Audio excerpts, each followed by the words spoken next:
The Central African Republic is undergoing a deep political, social, security and humanitarian crisis. There's a link to a fuller description of how that crisis developed at the end of this video and in the video description below. But for now, here are the basics.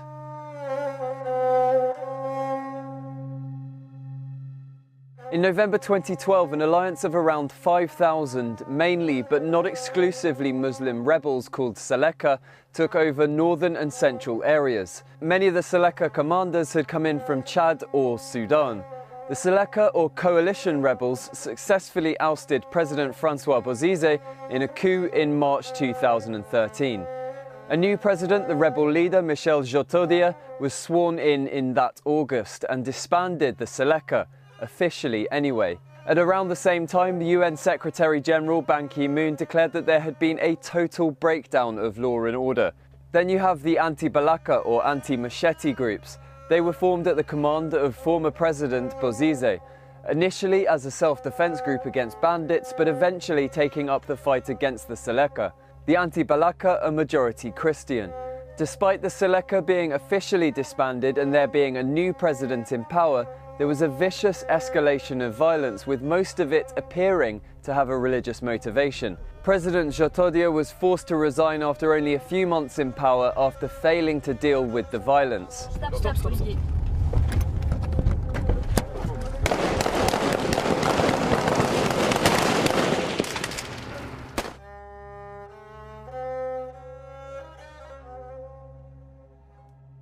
The newest interim president, Catherine Samba-Panza, has a year to implement new elections. But despite her appointment, horrifically violent attacks, followed by retaliatory ones, have still been taking place, with alarming regularity, mainly between Christian groups and Muslims.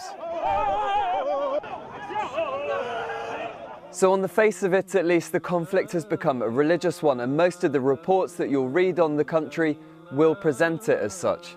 But according to Cesar Nieto-Publics, who is Projects Manager for Conciliation Resources East and Central Africa Programme, this is a worrying oversimplification. The media has actually confused two things. If I have a few minutes, I'll explain this.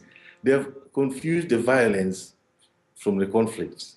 The conflict is not religious. The motivation is not religion. These Seleka, the commanders who go and kill and loot, is more for their own benefit. They don't take any instructions from an imam in a mosque or anything like that. So the motivation is not religious.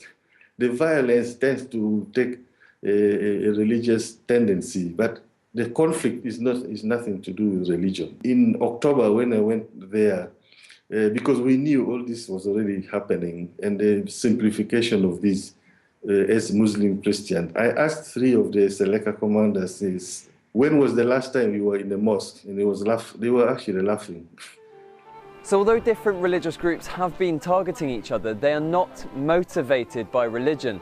Muslim and Christian leaders have been working alongside each other in peace committees and are not issuing calls for violence. So instead of it being a religious conflict, Cesar Publics argues that it is moreover a political and economic one. The motivation is the lack of economic opportunities for the youth. The only thing that a youth actually thinks about, whether they are Muslims or Christians, if they have a gun, they want something to eat, something for livelihood. And that's the thing. As far back as 2010, Graham Wood, who's a journalist who's covered a lot of the story in the Central African Republic, described the country as a black hole of governance in the centre of the continent. And it's hard to argue with that point. Civil servants have been going unpaid, there's very little economic opportunity, and CAR is one of the poorest countries on earth with the joint lowest life expectancy in the world. And that's despite it having large diamond and other valuable mineral resources available. Corruption has been rife for years, undermining any potential benefit from those industries to the people. If there's a possibility of payment of civil servants, the youth anti-Balaka needs to be assertively told that you are not going to hold the guns, and disarmament needs to be put in place. And then the formal recruitment of the army, as the president is trying to encourage, needs to be put in place. It is possible, but disarmament needs an international effort. And this assertiveness needs to be very clear that anti-Balaka, you are not the CAR army.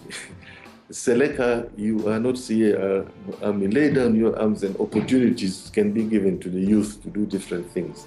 Public's worries that if this oversimplification of the conflict in the global media continues, it'll create a false dichotomy, exacerbating existing divisions and eliciting the wrong response from the international community. This is a political problem, law and order that needs to be restored in that place. Otherwise, if we oversimplify this as a Christian and Muslim word, the impact is divisive. The Muslims will be pushed up north, the Christians will reign. Then we are simply creating a dichotomy that is very divisive. And actually, it will lead us to a wrong response in the end.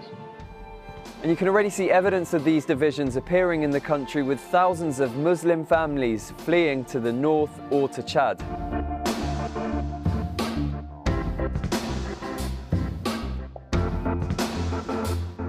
So there you go. If you want to find out more about how the crisis developed, that's the top video over there. And if you want to watch an extended version of the interview with Cesar Nyako Publix, that's the bottom video. Otherwise, until next time.